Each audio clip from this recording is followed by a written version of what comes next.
Hello and welcome to the Matthew Allton Art channel. If you're new here, then welcome aboard. This is a channel where I post time-lapse videos of me creating artwork. It's about documenting my improvement in art, really. I'm not an expert, but I'm learning all the time. Those of you that are regulars here, welcome back. Thanks for taking the time to watch this video. I'm going to do a portrait today, and a portrait in oil paints, which is something that I'm not used to doing at all.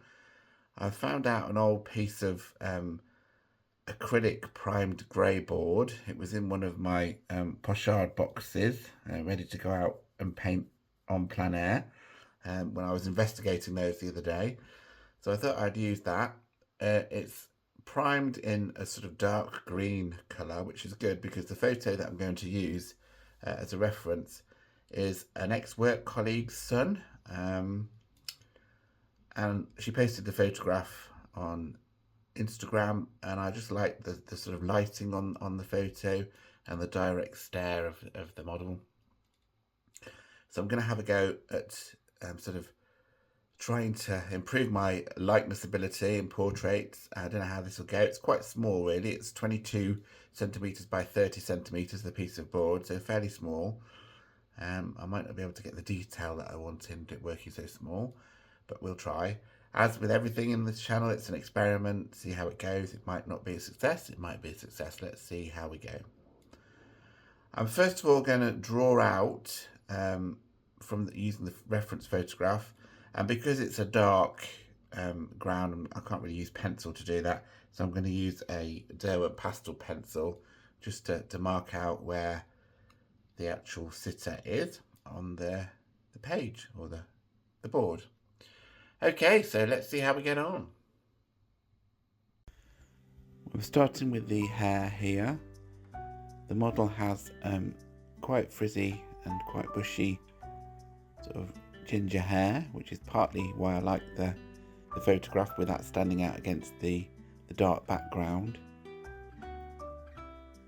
The lighting sort of makes it glow gold, and I'm just mapping out all of the main features and where they are so that I can begin the painting after that.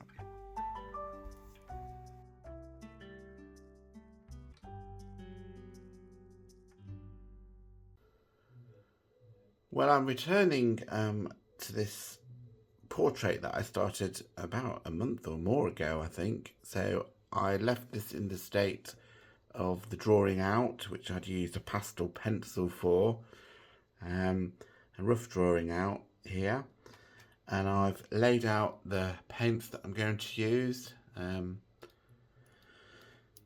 They are Dial Around Graduate oil paints with a little bit of liquid medium there, you can see.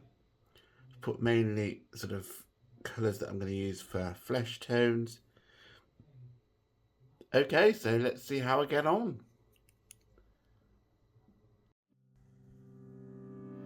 I started by putting liquid on the actual sort of face part of this attempt, and realised, of course, I didn't need to. I'm usually using liquid when I'm using the absorbent artist wheel paper that I use, but of course this acrylic primed grey board, it's quite a smooth surface and doesn't absorb the oil paint, so I didn't need to. And you can see that the brush marks are very visible because the paint's too thin, really, because I've used the liquid. So you can see I'm just blocking in all of the main colour areas here. So I've done the face using Rose Portrait, which is almost white in this sort of video, but it's actually pinky white, and the orange, the darker tone of the orange of the hair, and the blue t-shirt. And now I'm just going in, sort of getting rid of all those scrappy brush marks in the sort of rose pink paint that I've added, where the darker ground is still showing through, and adding slight colour variations. So you can see I've sort of done a pinky grey around the neckline and the jawline, and more yellow on the forehead. And as the point of this video is just blocking out, you'll see that the colour isn't very intense at all by the end of this. But I'm just trying to sort of feel my way here. I'm not used to doing portraits in oils, and also I'm not very good with colour mixing in oils really. So the beauty of oils, of course, is that I can make a total mess here really, and then return to it and paint over the top if I need to. So I'm just very gradually building up the colour. We've got a very anemic looking model here at the moment, but that will change over time. And I'm just very basically beginning to carve out the three-dimensionality of the face and the model using subtle colours, but as I said, that will change very much probably on the next sitting. You can see I'm applying paint of a particular colour and then using a brush to blend the edge of that, which of course is one of the advantages of oil paints. If you were using acrylic, it would dry very quickly and you wouldn't be able to blend so much. So what I used to do with acrylics is do dry brush sort of blending, which is a bit scrappy looking really. You can get a much more smooth blend with oils. Now I'm upping the white on the highlighted areas of the face,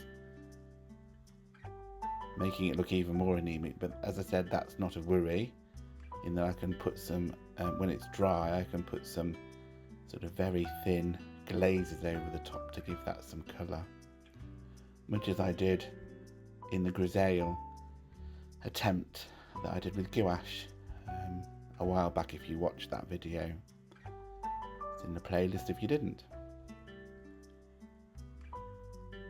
So I'm just trying to refine the features gradually as well, making sure that everything is in the right place. But it will very much change when I return to this when it's dry.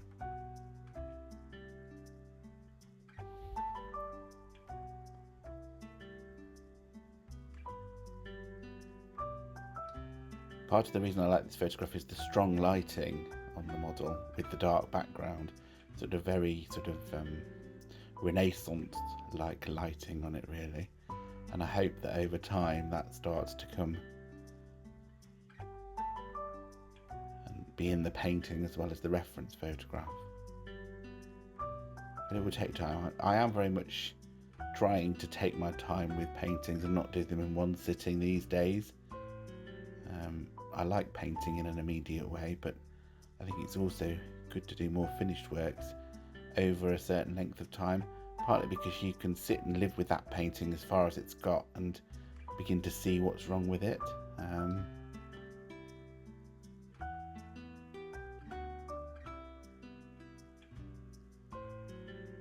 Just trying to refine the edge of the face there, because it's those sorts of things that make the likeness or not, the shape of the face.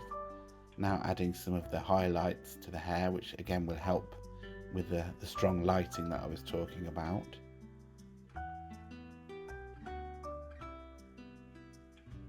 Bit more lighting on the t-shirt there to help bring that into some sort of form. And also some darks on the left hand side there, the bit that's in more shadow. Darks under the hair and the face. But that's about it for this session, I think.